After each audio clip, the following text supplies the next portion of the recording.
Saludos cordiales, estimados amigos y hermanos. Seguimos con la serie con el objetivo de comprobar si la conducta de Jesús en los evangelios sinópticos se corresponde con un israelita o con un romano. El estudio, como siempre, es presentado con una exégesis neutra e independiente, fuera de toda confesión religiosa y libre de cualquier dogma. Antes de avanzar, debo mencionar 3 hechos históricos que sirven de base a la serie. Primero, que los israelitas desde el siglo I hasta nuestros días rechazaron a Jesús como su Mesías. Primero, porque Jesús nunca fue nombrado rey de Israel, ni por las autoridades judías, ni por el Imperio Romano. Segundo, porque Jesús fracasó como Mesías al no liberar a su pueblo del yugo romano.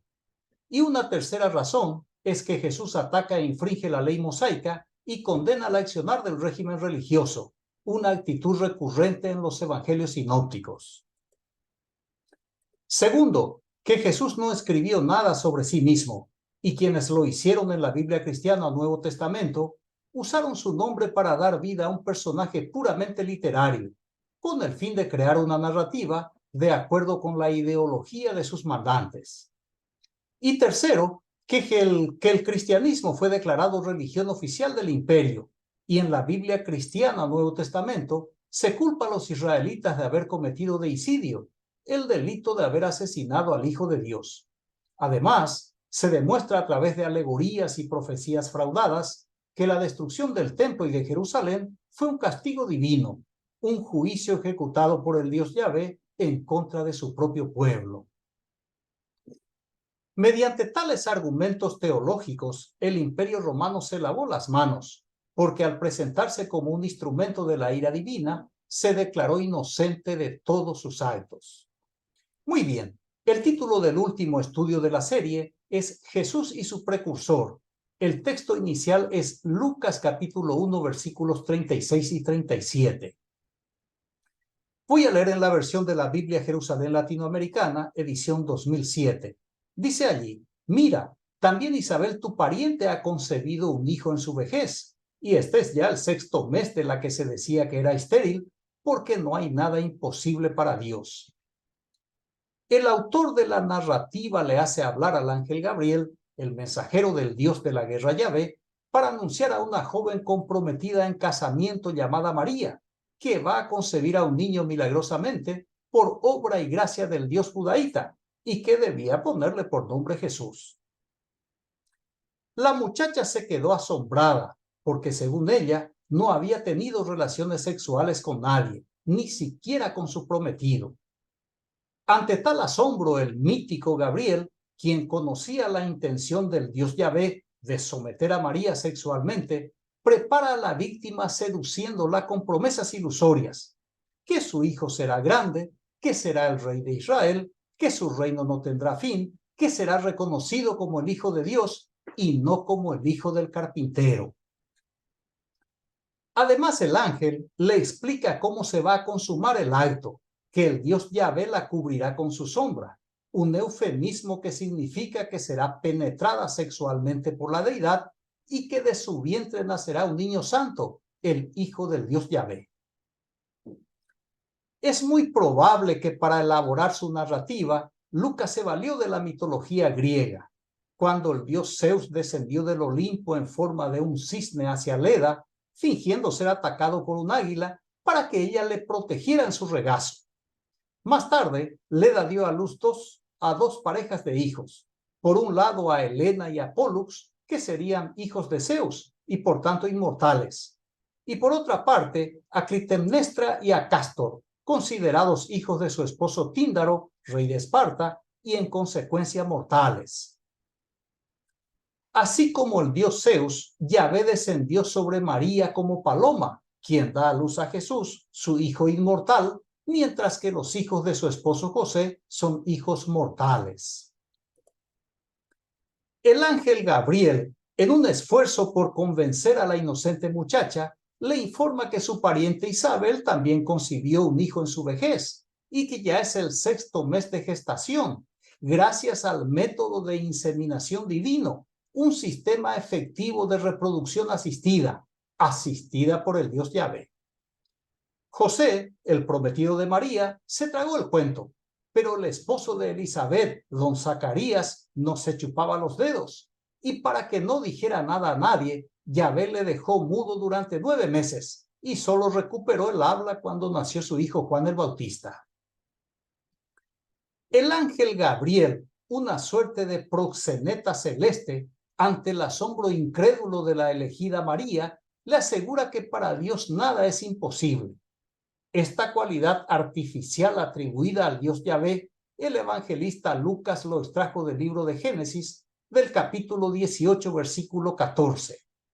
Dice allí, ¿acaso hay algo imposible para Yahvé? En el momento señalado volveré a ti, según el tiempo de la vida, y Sara tendrá un hijo. Muchos de los héroes de la mitología hebrea nacieron de manera milagrosa, tales como Isaac, Jacob, José, Sansón, Samuel, etc. Y en la Biblia cristiana continúa la saga de la concepción milagrosa para el nacimiento de Juan el Bautista y de Jesús el Galileo. Muy bien, observemos ahora la apariencia que tenía Juan el Bautista según Mateo capítulo 3, versículo 4.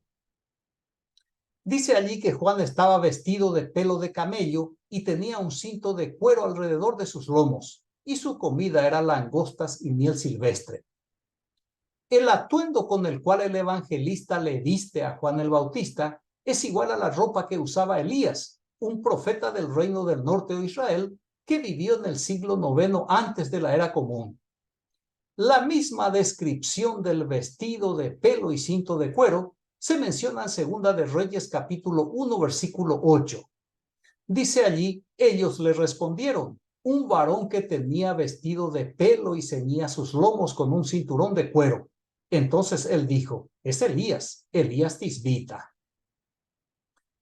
Que Juan el Bautista esté vestido como Elías no es una mera coincidencia, porque el autor de Mateo está elaborando un relato teológico con el propósito de legitimar la figura de Juan el Bautista. Lo primero que hace entonces es caracterizar al bautizador con la prenda del profeta Elías y después pone en la boca del Galileo un supuesto anuncio profético para certificar la función del Bautista como precursor del Mesías. Esto está en Mateo capítulo 11 versículos 9 al 10. Quien habla allí es Jesús y dice, ¿qué salisteis a ver? A un profeta, sí os digo, y más que profeta, porque este es de quien está escrito, he aquí yo envío mi mensajero delante de tu faz, el cual preparará tu camino delante de ti. Con esta mención el lector considera que ambos personajes y sus respectivas funciones fueron preanunciadas por algún vidente de la antigüedad. En este caso, Juan el Bautista como precursor o heraldo del Mesías, un supuesto mensajero de la deidad para pregonar la llegada del Salvador de Israel. La fuente de este texto es Malaquías, cuya versión fue adaptada por el evangelista con el propósito de legitimar a ambos protagonistas. Malaquías 3:1 dice, he aquí yo envío mi mensajero, el cual preparará el camino delante de mí, y vendrá súbitamente a su templo el Señor a quien vosotros buscáis, y el ángel del pacto a quien deseáis vosotros. He aquí viene, ha dicho Jehová de los ejércitos. Para Mateo este texto es muy útil, porque menciona al ángel del pacto, título que será aplicado a Jesús como el mediador del nuevo pacto, el cristianismo, y a quien deseáis vosotros, que también se refiere a Jesús, pero como el Mesías deseado y esperado por la nación hebrea. Pero al ser rechazado por ellos, Jesús fue recibido y entronizado en Roma. Malaquías anuncia el retorno de Yahvé, quien según Ezequiel y Zacarías acompañó a los cautivos en Babilonia y que repentinamente volvería a Jerusalén a residir en la capilla de Zorobabel. La comunicación es clara al decir, el camino delante de mí, y vendrá a su templo el Señor. Sin embargo, en la versión de Mateo dice, yo envío mi mensajero delante de tu faz, el cual preparará tu camino delante de ti. En Malaquías, el Dios Yahvé claramente anuncia su venida al templo. En Mateo, el Dios Yahvé envía un mensajero para proclamar la llegada de alguien más, dando a entender que Juan el Bautista es el mensajero que pregona la llegada del Mesías Galileo. Mateo modifica intencionalmente el texto de Malaquías para que se adapte a su ideología político-religiosa, de que Juan el Bautista es el viejo Elías y Jesús el Galileo es el Mesías. Con el fin de legitimar su versión manipulada, Mateo le pone la rúbrica de Jesús a su obra teológica para proporcionarle credibilidad y autoridad. Por eso Jesús dice en Mateo 11, 14 y 15, y si quieren admitirlo, Él es Elías, el que iba a venir. El que tenga oídos, que oiga. Jesús afirma que Juan el Bautista es el propio Elías reencarnado. Y esto puede sonar un tanto raro, pero existen dos tradiciones legendarias en las cuales se basa la identificación del Galileo. La primera, según la leyenda hebrea, Elías no murió, sino que fue arrebatado. Segunda de Reyes capítulo 2 versículo 11 dice que iban caminando y hablando y de pronto un carro de fuego con caballos de fuego los separó a uno del otro. Elías subió al cielo en la tempestad o en el torbellino. Los sacerdotes de Jerusalén tenían la creencia de que el Dios Yahvé cabalgaba sobre un querubín y andaba en carros de fuego como el dios Helios, el dios sol de la mitología griega, cuyo carro era tirado por caballos de fuego. A modo de ejemplo, le comparto el Salmo número 18, verso 10, que dice: cabalgó sobre un querubín y voló sobre las alas del viento. Isaías 66:15 en la primera parte dice: he aquí que Jehová vendrá con fuego y sus carros como torbellino o como tempestad. Entre los hallados arqueológicos en el patio del palacio del rey Acab, en Samaria, se encontró una esfinge del querubín alado de marfil, que data del siglo IX antes de la era común. Basada en la creencia mencionada, se escribió la narrativa de que el profeta Elías no ha muerto, sino que el Dios Yahvé se lo llevó estando vivo. Y con esa leyenda se forjó una promesa ilusoria para la nación posexílica, un pueblo de mayoría campesina, analfabeta y supersticiosa. Malaquías 4, 5 y 6 dice: he aquí yo os envío al profeta Elías, antes que venga el día de Jehová grande y terrible. Él hará volver el corazón de los padres hacia los hijos y el corazón de los hijos hacia los padres, no sea que yo venga y hiera la tierra con maldición. El día de Yahvé es de retribución, es de castigo, de venganza divina, anunciado como grande y terrible por el mensajero. Pero previamente, y como señal para el pueblo hebreo, Elías lograría restablecer la unidad de los miembros en el seno de cada familia, y de esa manera se evitaría que el vengativo Dios Yahvé cumpla su amenaza de castigar a sus elegidos. Pero si Juan el Bautista es Elías y Jesús es el Mesías, Juan el Bautista nunca realizó la señal de unificar a las familias. Es más, ni siquiera incluyó en su mensaje. Además, si lo hiciera, el principal opositor de su proyecto unificador sería Jesús el Galileo, quien declaró en Mateo 10, 34 al 36 lo siguiente: no penséis que vine a traer paz a la tierra. No vine a traer paz sino espada, porque vine a poner en disensión al hombre contra su padre, a la hija contra su madre, a la nuera contra su suegra, y los enemigos del hombre serán los de su casa. Si Juan el Bautista como Elías pretendía la unidad de la familia, Jesús destruiría su misión, promoviendo el conflicto entre los miembros de cada familia. Dos actores que, en nombre de la misma deidad, para salvar a su pueblo, proclaman simultáneamente mensajes contradictorios. Consecuentemente, Juan el Bautista no es el Elías reencarnado, ni Jesús es el Mesías anunciado. Ambos son impostores, justificando el rechazo de los israelitas.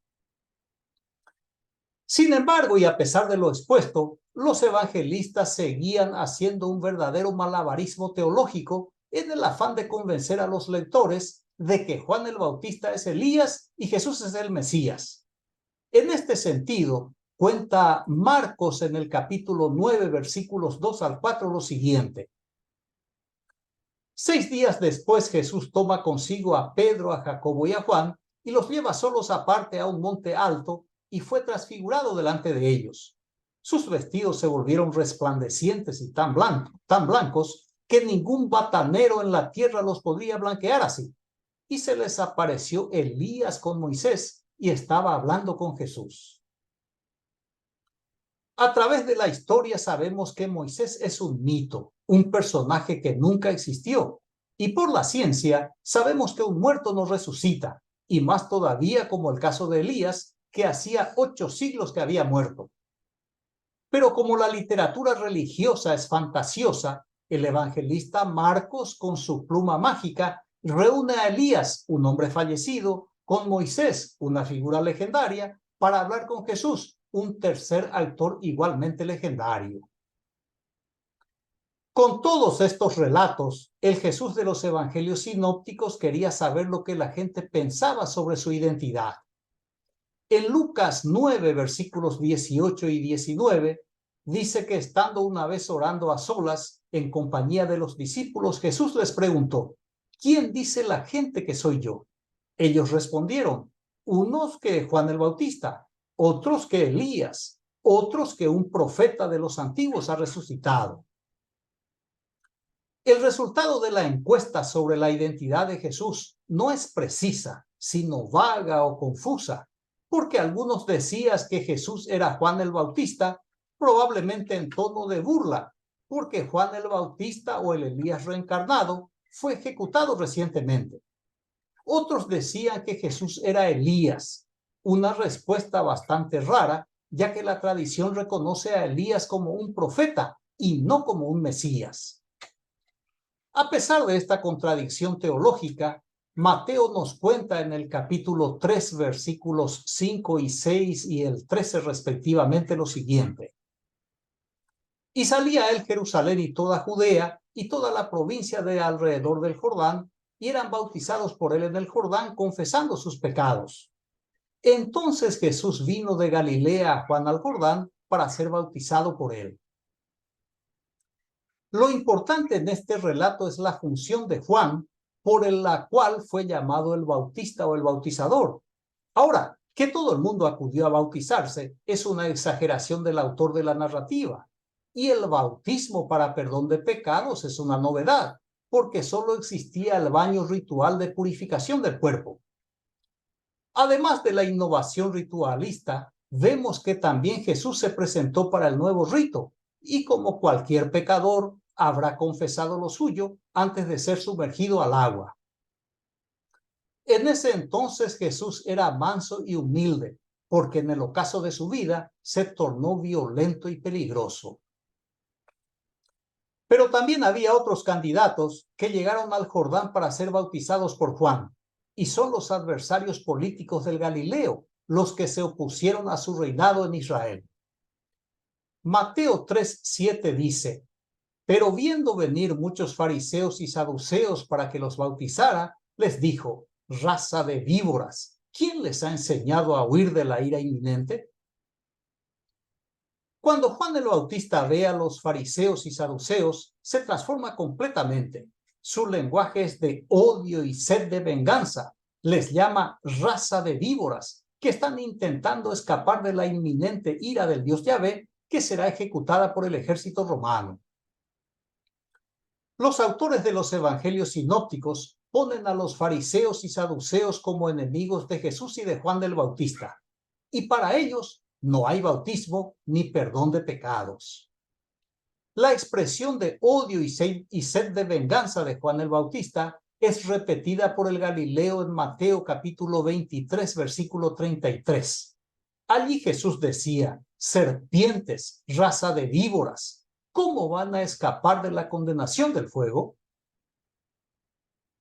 Jesús tampoco tiene pelos en la lengua para dar rienda suelta a su ira en contra de los escribas y fariseos. Delante de ellos se olvida de amar al prójimo como a sí mismo, un mandamiento que enseñaba con tanta humildad, pero lleno de hipocresía. Al igual que su bautizador, Jesús califica a sus adversarios políticos como una raza de víboras y les asegura que no escaparán de la condenación del fuego. La mayoría de las Biblias cristianas en castellano, en vez de fuego, ponen infierno, una traducción tendenciosa para respaldar la creencia en el infierno, porque Jesús nunca se refirió al infierno, sino a un fuego concreto y solo en la tierra de Israel, como está escrito en Lucas capítulo 12, versículo 49. Dice allí Jesús: he venido a arrojar un fuego sobre la tierra, y cuánto desearía que ya hubiera aprendido. Este fuego no es el infierno. El infierno es una creencia persa importada por el judaísmo y que está arraigada del cristianismo. Este fuego es el que encendió Tito en Jerusalén en el año 70, el fuego que consumió por completo el templo de Herodes hasta desmoronarse totalmente, sin que quedara piedra sobre piedra. Con este fuego, Juan el Bautista amenazó a los fariseos y saduceos y les tildó de árboles que dan malos frutos, una metáfora para acusarles de que no se sometían a Roma. Mateo capítulo 3, versículo 10, decía Juan el Bautista: ya está el hacha puesta en la raíz de los árboles, y todo árbol que no dé buen fruto será cortado y arrojado al fuego. De nuevo, el fuego anunciado por el bautizador de Jesús fue encendido en el pueblo y en la casa de Yahvé, destruyendo el símbolo religioso judaíta. Muy bien, para terminar el estudio y sellar la serie, le comparto 3 textos adicionales que corroboran la hipótesis presentada, que Jesús el Galileo es un mensajero romano. El primero es la profecía del padre de Juan el Bautista sobre Jesús de Galilea. Lucas capítulo 1, versículos 66 al 69 y al 79 respectivamente. Dice allí: y Zacarías su padre fue lleno del Espíritu Santo y profetizó diciendo: bendito el Señor Dios de Israel, que ha visitado y redimido a su pueblo, y nos levantó un poderoso Salvador en la casa de David su siervo, para dar luz a los que habitan en tinieblas y en sombra de muerte, para encaminar nuestros pies por camino de paz. El vidente Zacarías exalta a su Dios por haber visitado y redimido a su pueblo mediante un poderoso Mesías o Salvador perteneciente a la tribu de Judá, la estirpe del régimen sacerdotal de Jerusalén. Pero este texto es una burla a los religiosos israelitas, porque el Redentor no salvó a Israel ni trajo luz al pueblo condenado a la muerte, como tampoco dirigió a la nación por camino de paz. Más bien fue todo lo contrario, porque el Mesías es un autor romano, quien después de varias décadas de conflicto en Judea, impuso la paz romana mediante la lucha armada. De modo que Jesús encarna al Salvador romano porque salvó a Roma de la molestosa e inestable nación judía y finalmente encaminó a los romanos por sendas de paz. El segundo texto es Mateo capítulo 11, versículo 13. Dice allí: porque todos los profetas y la ley profetizaron hasta Juan. Esta es una manera irónica de comunicar que la historia de Israel llegó a su fin, porque el Elías que había de venir fue reencarnado por la pluma de los evangelistas en Juan el Bautista para que cumpliera su cometido. El liderazgo del Dios Yahvé también llegaba a su fin, y su herencia político-religiosa se transfirió a un nuevo Dios, a Jesús el Romano, al Mesías del imperio, al Cristo de Roma. Y el tercer texto es Juan capítulo 11, versículos 46 al 48. Dice allí: pero algunos de ellos fueron a los fariseos y les dijeron lo que había hecho Jesús. Entonces los principales sacerdotes y fariseos reunieron al Sanedrín y decían: ¿qué haremos? Porque este hombre hace muchas señales. Si lo dejamos así, todos creerán en él, y vendrán los romanos y nos quitarán tanto el lugar como la nación. Ponga atención, por favor, en lo que dice el versículo 48. Si lo dejamos hacia Jesús, todos creerán en él, y vendrán los romanos y nos quitarán tanto el lugar santísimo como la nación. Esta es una profecía historiada, es decir, un suceso ya ocurrido que se escribe como una profecía. Esta es otra de las tantas evidencias que ya le compartí de que Jesús es un actor romano, un personaje literario que sería divinizado, entronizado y adorado por los romanos. Las muchas señales atribuidas falazmente al falso Mesías atemorizaron a los sacerdotes y fariseos ante la posible e inminente llegada de las legiones romanas, quienes le privarían del templo y de su religión, de sus cargos y de la nación, como de hecho sucedió en el año 70. Este es un mensaje preciso para el lector, que a partir del siglo I, la nueva deidad a ser reverenciada en el imperio es el Jesús idealizado, el Mesías anunciado y largamente esperado en Israel, el autor del nuevo y definitivo pacto, cuyo templo se instala en Roma, donde un nuevo cuerpo de sacerdotes imparte la gracia divina a un nuevo pueblo. Muy bien, a través de esta serie, aunque extensa, fue necesaria para demostrar convenientemente que el Jesús de los evangelios sinópticos es un actor judío que habla como un romano, una figura notoriamente política que expone la oposición de los escribas y fariseos al señorío romano, razón por la cual se les responsabiliza por el colapso de la nación hebrea y la ruina de su templo. El Jesús de los evangelios sinópticos fue transformado en el Jesús de la fe, divinizado, entronizado y adorado.